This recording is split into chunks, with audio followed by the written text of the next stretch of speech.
you know, I decided to go to college. Mm-hmm. I saw that education, particularly for a minority, was an integral part for raising my social mobility. Amen to that. Well said. So absolutely.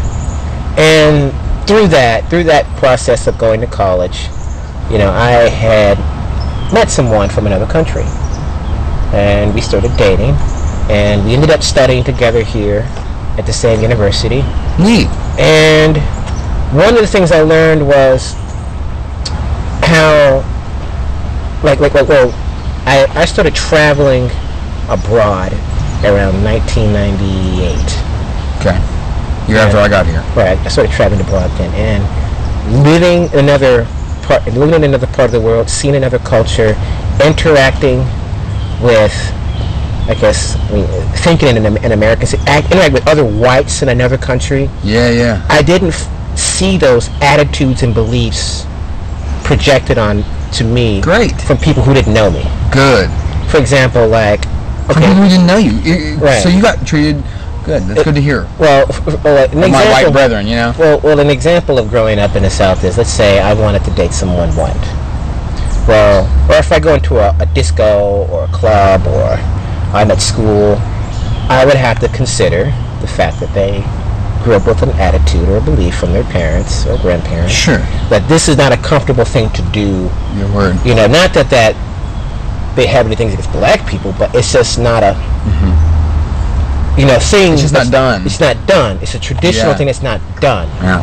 But I mean, but in Europe, I never had that problem. Yeah, right. It was not a big deal. Bigger on integration. So I mean, that's one of the things I enjoyed. That I could just go somewhere and it's not the same racial attitudes and beliefs.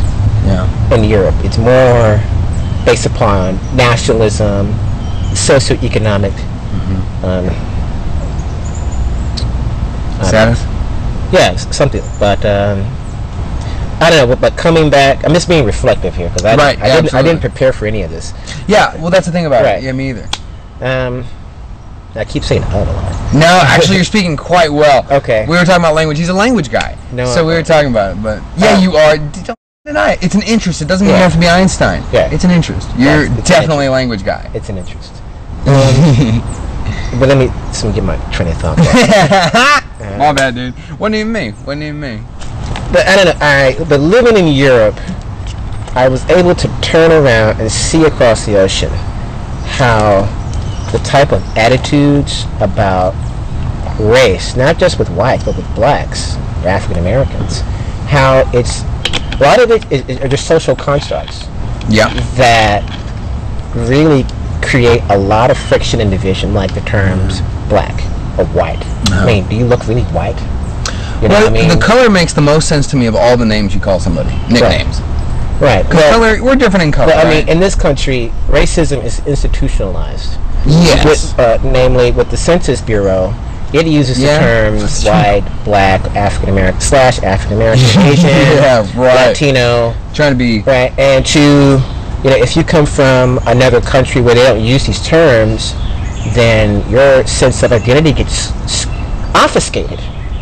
I don't even know what that is. It gets skewed, covered up. Yes, I got you. Right. For example, like if you're an African who comes from Brazil, you're Brazilian. You don't consider yourself black. Yeah. Right? But if you come here, something like if you come from if you come from an Asian country, again, your identity becomes, instead of Korean or Vietnamese, it becomes national. It becomes Asian. It becomes continental. Right. And then you have the Latinos, and through various periods in the last 20 years, there's been debate about whether Latinos can call themselves white or call themselves Latino. Back and forth, And this country is so unique in that it holds on to that tradition of trying to organize and categorize. Trying to organize and categorize society based upon skin color. Yeah, that's true. Okay. Yeah. So, but we are into that. Yeah. How do you? I mean, is that you say that it sounds to me like you had a very good experience, but would you say that still kind of perpetuates the issue? Because we're all at a point. The reason I have a hard time with the whole thing, and I don't have a hard time like I have a hard time. I mean, it's a lot to wrap your head around because, you know, I knew Africans when I went to school in Moscow. There were a lot of people from Namibia, Zimbabwe, a couple Kenyans, 3 Kenyans. It was people from Africa, and like it was wild because an American, the PC thing was hitting, and I'm not saying that saying it's African American as opposed to anything else is PC. Right. I'm not saying that, but it was when that really hit the PC thing, and some people were really knee-jerking to it. Right.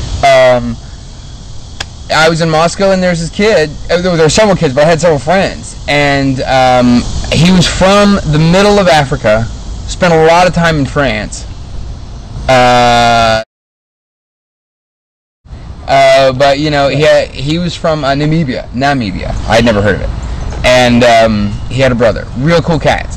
But they spent a lot of time over in France. Right. And so there's a term for that over there. It's like Afro-Franco, Franco-Africa, African Franco. Like when there's a France, because there were the colonies over there with the French. Right. So they made it over there, and basically if he were to come, my thing is that really gets complicated depending on how much time you spend in a place.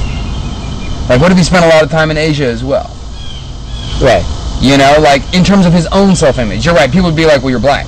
Or people here would say you're African American. He would be like, I am not African American. Right. First of all, I'm African.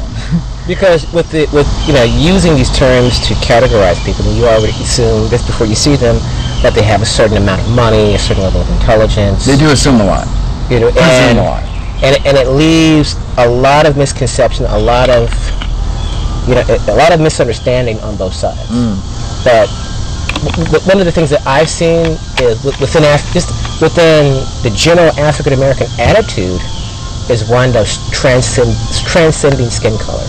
Amen to that. Instead of defining one's identity based upon the past, trying to define one's identity on building something new, on raising myself up, you know, from somebody at a dead level to somebody, you know, who's up straight, who's, you know, perpendicular. Yeah, yeah. You know.